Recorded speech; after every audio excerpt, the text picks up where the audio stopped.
అదరకొట్టే కారం రంగు రుచి ఆచి కారం పొడి. తెలుగు వారి #1 చాయిస్ తెలుగు మ్యాట్రిమోనీ. నేను హిందూనే, సారీ చెప్పను, ఏం ఇక్కుంటారో అని చెప్పేసి ఒక వ్యక్తి అన్నాడు. ఇంతకీ ఎవరా వ్యక్తి ఏంటి అంటే, యాక్చువల్గా ఇతని గురించి నేను ఎప్పుడు మాట్లాడదలుచుకోలేదు, కానీ తప్పనిసరి పరిస్థితుల్లో ఈ వీడియో చేయాల్సి వస్తుంది. ఏదైతే మహిళలకి లేదా ఆడపిల్లలకి సంబంధించి ఆ వస్త్రధారణకి సంబంధించిన విషయం పైన యాక్టర్ శివాజీ మాట్లాడాడు. దాని తర్వాత అది చిలికి గాలివానైనట్లుగా చాలా దూరం వెళ్ళింది. దీనిపైన ఈ నా అన్వేషణ అనే వ్యక్తి ఏదో అతని మీద బ్లాగులు చేసుకుంటూ ఉంటాడు, దేశ విదేశాలు తిరుగుతూ ఉంటాడు. సో ఇందులో దూరాడు. సరే దూరాడు. ఎలా మాట్లాడాలి? హిందువుల్ని, మన హిందూ దేశంలో హిందూ దేవతలను ఉద్దేశించి ఏదైతే వాళ్ళు ఏ టీషర్ట్లు వేసుకున్నారని వాళ్ళపైన రేపులు జరిగిందని చెప్పేసి సాక్షాత్తు సీతమ్మదేవిని అలాగే ద్రౌపదిని ఈ విధంగా మాట్లాడుతూ అంటే అసలు ఏమన్నా బుద్ధి జ్ఞానం ఉందా? దీనిపైన నెటిజన్లు మామూలుగా కాదు, గట్టిగా విరుచుకుపడ్డారు. ఒకరి తర్వాత ఒకరు కంటిన్యూస్ అనమాట, నాన్ స్టాప్ అటాక్. తీరా కట్ చేస్తే నేను అసలు తగ్గేదే లేదంటున్నాడు మళ్ళీ. సో తగ్గేదే లేదంటాం కాకుండా నేను హిందువునే, ఆడేవడం నేను క్రిస్టియన్ అంటాడు, అదంటాడు, ఇదంటాడు, అది ఇది అని చెప్పేసి అన్నాడు. ఓకే, ఇది కూడా బాగుంది. ఇప్పుడు లేటెస్ట్ కిందాక ఒక వీడియోలో కూడా చూశాను. నేను వినాయకుడి గుడి దగ్గర క్షమాపణ అడుగుతాను, ఒకవేళ నాది తప్పు అయితే ఈ నైట్కి రక్తం కక్కుని చచ్చిపోతాను, లేదు అన్నప్పుడు నేను బాగానే ఉంటాను, మిగతా వాళ్ళందరూ ఒక సంవత్సరంలో దరిద్రం పట్టేసి సంకనాగిపోతారు అన్నాడు. వీడికేమో ఒక నైటు, మిగతా వాళ్ళకేమో ఒక సంవత్సరం. ఏంటిది? ఇంకా ఉన్నాయి, చాలా అంశాలు ఉన్నాయి. దాని తర్వాత ఉల్లిపాయలు టమాటాలు కొనుక్కోవడం కోసం, వ్యూస్ కోసం ప్రయత్నించి చాలామంది వీడియోలు చేస్తున్నారు అన్నారు. అంటే ఇప్పుడు ఇతని పైన వీడియోలు చేసి ఉల్లిపాయలు టమాటాలు కొనుక్కొచ్చుకుంటున్నారు అనమాట. వీడి మీద ఇప్పుడు వీడియోలు చేసేదానికి ముందు ఎప్పుడు కూడా ఉల్లిపాయలు టమాటాలు పాపం కొనుక్కోలేదేమో వాళ్ళు. ఇప్పుడు వీడియోలు చేసిన తర్వాత దాని మీద వచ్చిన డబ్బులతో ఉల్లిపాయలు టమాటాలు కొనుక్కుంటున్నారు. మీరు మీ జీవితాలు నాశనం చేసుకోమాకండి, నా అకౌంట్లో 6 కోట్లు అయినా నేను ఇండియాకి ట్యాక్స్ కడుతున్నాను అన్నాడు. ఎక్కడి నుంచి తెచ్చి కడుతున్నావు ట్యాక్సు? ఇండియన్ సబ్స్క్రైబర్స్ చూస్తే, అది కూడా మన తెలుగు సబ్స్క్రైబర్స్ చూస్తే తద్వారా వచ్చిన డబ్బులు ఇండియా నుంచే వస్తున్నాయిగా. సో ఇండియా సబ్స్క్రైబర్స్ ఉండడం వల్లే నీకు ఆ డబ్బులు వస్తున్నాయి, దానివల్ల ట్యాక్స్ కడుతున్నావు. ఇప్పుడు మన తెలుగు సబ్స్క్రైబర్స్ అందరూ కూడా అన్సబ్స్క్రైబ్ చేసుకుంటే, వీడియోలు చూడకపోతే ఎక్కడి నుంచి కడతావు ట్యాక్స్ నువ్వు? నేను రాళ్ళు కొడుతున్నావా, లేకపోతే ఇంకా మట్టి మోస్తున్నావా? ఆడి మీద వీడి మీద, ఆటి మీద వీటి మీద, లేకపోతే ఇంకా గట్టిగా మాట్లాడవలసి వస్తే ఏయో పిచ్చి మాటల మీద ఏయో రెస్టారెంట్లోనే చేసుకుంటావు. ఓకే, తీసే. దాన్ని కొంతమంది ఎంటర్టైన్మెంట్గా భావిస్తారు, ఇంకొంతమంది మంచి రీసెర్చ్ చేస్తున్నాడు, బాగానే ఫైండ్ అవుట్ చేస్తున్నాడు అని చెప్పేసి కొంచెంమంది కొత్త తరహాగా ఆలోచిస్తే ఫాలో అవుతున్నారు. బాగానే ఉంది, అంతవరకు ఉండు. సెన్సిటివ్ మ్యాటర్స్లో కూడా ఇన్వాల్వ్ అయిపోయి ఇష్టానురీతిగా మాట్లాడితే ఎంతోమంది మనోభావాలు దెబ్బతినేలాగా మాటలు చేస్తుంటే ఏమని అనాలి? అదే ఒకసారి ఇండియాకి రా, ఎలా ఉంటుందో చూపిస్తారు. ఒకసారి ఇండియాకి వస్తే అప్పుడు జనాలందరూ రియాక్షన్ ఎలా ఉంటుందో తెలుస్తుంది. ఈయన మళ్ళీ గరికపాటిని ఉద్దేశించి, గరికపాటి నరసింహారావు ఆయన ఏదో భగవంతుడికి సంబంధించినవి చెప్పుకుంటూ ఉంటారు. సో ప్రవచనాలు, సో ఏదో కొంచెం భక్తికి సంబంధించిన వ్యవహారాలు, మంచి చెడు ఏదో చెప్తారు. సరే, ఆయన కొంచెం చమత్కారంగా చెప్పినా అందులో కంటెంట్ పాయింట్ ఆఫ్ వ్యూలో బాగానే ఉంటుంది. దాన్ని ఉద్దేశించి కూడా ఆయన కూడా వస్త్రాధారణ గురించి చెప్పారని చెప్పేసి ఆయన్ని ఉద్దేశించి కూడా మాట్లాడుతున్నాం అంటే అసలు నీకు ఏమైనా సంస్కారం ఉందా? First point. ఇక్కడ మహిళలకు సంబంధించిన ఆ డ్రెస్సింగ్ విధానంలో సరే ఎవరిష్టం వాళ్ళది కాదని అనట్లా. సరే, శివాజీ మంచి చెప్పినా చెప్పే విధానంలో కొంచెం తేడా ఉంది కాబట్టే బొగ్గుమన్నారు, దానికి కూడా ఆయన క్షమాపణ చెప్పాడు. సో ఇదంతా కాదు, ఎవరిష్టం వారిది, తీసుకుని తిరుగుతానంటారు, తిరగండి ఎవరు కాదంటారు, దానికి ఎవరేమంటారు అనే దానికంటే కూడా ఇక్కడ సరే ఎవరిష్టాలు వాళ్ళకుంటే వాళ్ళకి తగినట్టుగా వాళ్ళ డ్రెస్సింగ్లో వాళ్ళ ఇష్టం. దీనిపైన భిన్నాభిప్రాయాలు వ్యక్తం అవుతూ ఉన్నాయి. సాధారణంగా ఇళ్లలో ఎలా ఉంటుంది అంటే ఎవరైనా సరే నిండుగా కప్పుకోవాలి మహిళలు అనే ఉద్దేశం మీద మాట్లాడుతూ ఉంటారు. అది మన సాంప్రదాయం అనేది కూడా చెబుతూ ఉంటారు.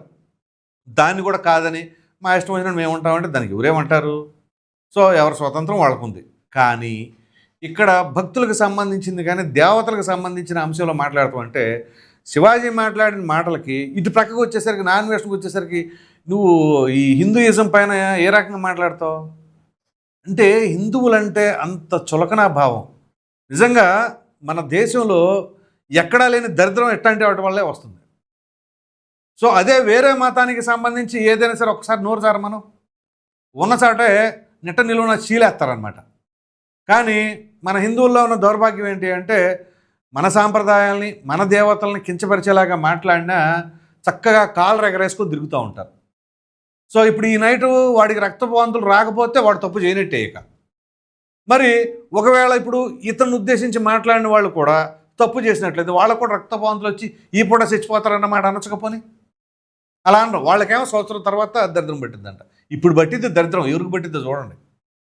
ఒకసారి ఇండియా రావాలా, ఇండియా వస్తే అప్పుడు తప్పేదో ఒప్పేదో చట్టపరంగానే చూస్తారు.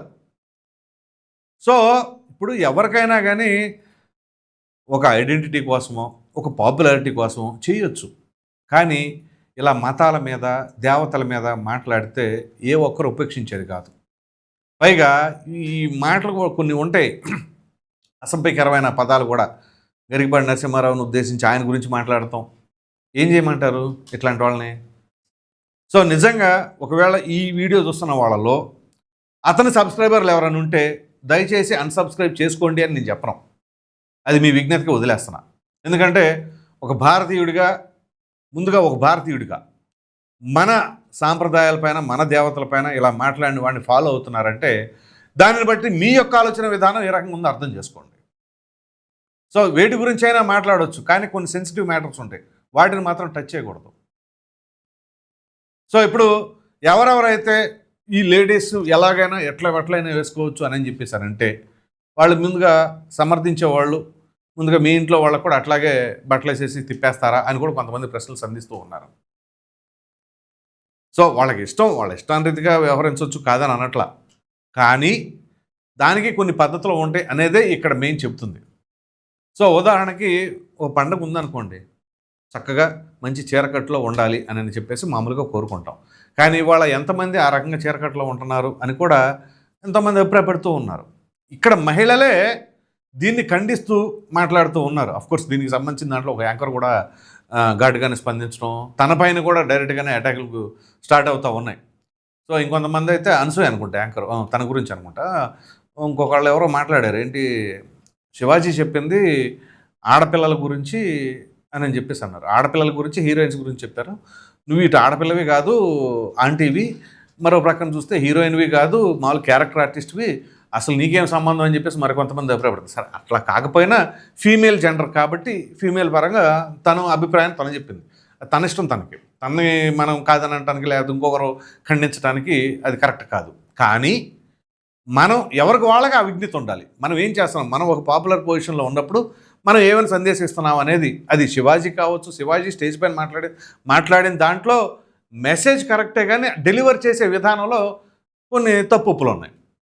సో ఆ తప్పులు లేకుండా సరే అంటే పబ్లిక్ పాయింట్ ఆఫ్ వ్యూలో మాట్లాడేటప్పుడు, పబ్లిక్ ప్లేసెస్లో మాట్లాడేటప్పుడు ప్రతి మాట ఆచితూచి మాట్లాడుకోవాలి. సో అలాగే ఇప్పుడు లేడీస్ సైడ్ నుంచి కూడా అదే రియాక్షన్స్, కొంతమంది యాంటీగా వచ్చినాయి, ఇంకొంతమంది పాజిటివ్గా వచ్చినాయి. సరే భిన్నాభిప్రాయాలు ఉంటాయి కాబట్టి ఎవరిష్టం రీతిగా వాళ్ళు మాట్లాడుతూ ఉంటారు. కానీ ఇక్కడ వీళ్ళందరికంటే కూడా ఈ నా అన్వేషణ అనే వ్యక్తి మాట్లాడింది మాత్రం ఖండించాల్సిన అంశమే. పైగా దానిపైన మరలా రివర్స్ అటాక్, నేను ఇండియన్నే, నేను హిందువునే, అది ఇది అని చెప్పేసి మాట్లాడితే నువ్వు ఇండియన్వి హిందూ అయినంత మాత్రం నీ ఇష్టం వచ్చినట్టుగా దేవతల పైన మాట్లాడతావా? ఎవరిచ్చారా రైట్ నీకు? సో నీకు ఏదైనా వాక్ స్వాతంత్రం ఉంది అంటే దానికి కొన్ని పరిమితులు ఉంటాయి. నీ ఉద్దేశం నువ్వు చెప్పొచ్చు, కానీ ఎదుటి వాళ్ళని కించపరిచేలాగా, ఎదుటి వాళ్ళ మనోభావాలు దెబ్బతినేలాగా మాట్లాడారనుకోండి, దాని పర్యవసానాలు ఎంత తీవ్రంగా ఉంటాయి అనేది మరి కేంద్ర రాష్ట్ర ప్రభుత్వాలు చూపిస్తాయా, లేదు ఇదే తరహాలో నాన్చుడి ధోరణిలో వదిలేస్తాయా ఏంటి అనేది మాత్రం చూడాలి. కానీ ఈ విషయం మాత్రం ఈ రకంగా వదిలేస్తే ఇంకా చాలామంది తయారవుతారేమో బహుశా. అసలు దేవుళ్ళే లేరు, దేవతలే లేరు, పూజించే వాళ్ళందరూ పిచ్చోళ్ళు, ఈ రకంగా కూడా మాట్లాడతారేమో బహుశా. కాబట్టి అది అంత దూరం వెళ్లకుండా ఉండాలి అంటే దీనికి ఇమ్మీడియట్గా రెమెడీ ఉండాల్సిందే. ఆ రెమెడీ ఏంటి అనేది రాష్ట్ర కేంద్ర ప్రభుత్వాలకు కొంచెం గట్టిగా దీనిపైన ఇచ్చేయాలి. అఫ్కోర్స్ చాలామంది దీనిపైన గట్టిగా గళం విప్పుతున్నారు, కానీ చర్యల పరంగా ఉండాలి. అది మాటలే కాకుండా చర్యల వరకు వెళితే ఖచ్చితంగా దీనిపైన అప్పుడు ఎవరైనా మాట్లాడాలి అనడానికి సాహసించరు. ఎలా పడితే అలా మాట్లాడతాం, వాళ్ళ పెద్దగా ఎవరేమన్నా సరే పట్టించుకోరులే అని చెప్పేసని. కానీ సో ఇక్కడ ఇది ఎంత కాంప్లికేటెడ్ విషయం అంటే, కర్రమంటే కప్ప కోపం, ఎడమంటే పాము కోపం అన్నట్టుగా ఈ కొంతమంది ఏమో ఆ రకమైన డ్రెస్సులు వేయటం తప్పనంటే తప్పని ఎలా అంటారు. పోనీ కొంచెం మంచిగా డ్రెస్ వేసుకోమంటే మమ్మల్ని ఈ డ్రెస్సులు వేసుకోమంటావా అని మా డ్రెస్సుల మీద కామెంట్ చేస్తా, అసలు మీకేం రైట్ ఉంది అని చెప్పేసి ఇలా మాట్లాడుతూ ఉంటారు. సో ఈ విధంగా ఈ యొక్క సున్నితమైన అంశాలని ఇంతవరకు తీసుకొచ్చి చివరికి అది దేవతల దాకా కూడా వెళ్ళిపోయింది. సో కాబట్టి ఎవరు ఏం మాట్లాడి ఈ విషయం పైన ఒకవేళ నా అన్వేషణ అనే వ్యక్తి శివాజీని ఖండించినప్పుడు, శివాజీని ఎవరైతే వ్యతిరేకిస్తున్నారో ఆ వ్యతిరేకించే వాళ్ళు నా అన్వేషణ అనేవాడిని సమర్థించడం తప్పు. మళ్ళా ఇతని వరకు ఇతను ఖండిస్తే ఖండించండి, కానీ నా అన్వేషణ మాట్లాడిన దాన్ని కూడా తీవ్రంగా ఖండించాలి. సో ఇతను నీకు ఫేవర్గా మాట్లాడాడని చెప్పేసి దేవతల గురించి మాట్లాడినా లేదు లేదే అని పోనీ అతని గురించి ఏం మాట్లాడకుండా ఉంటే, ఇప్పుడు ఇదే అనసూయ ఒక మహిళల గురించి మాట్లాడినప్పుడు, ఆ డ్రెస్సింగ్ గురించి మాట్లాడినప్పుడు ఏ విధంగా రియాక్ట్ అయ్యారో నా అన్వేషణ పైన కూడా రియాక్ట్ అవ్వాలి. దేవతలను ఉద్దేశించి ఎలా మాట్లాడతామని. సో అలా రెస్పాన్స్ ఇవ్వకుండా శివాజీ మీద వరకు పరిమితం చేసుకుంటే ఇక దానిని బట్టి ప్రజలకి ఎటువంటి మెసేజ్ వెళ్తుంది అనేది కూడా సదరు అనసూయ అర్థం చేసుకుంటే బాగుంటుందని చెప్పేసి అయితే చాలామంది అభిప్రాయపడుతున్నారు.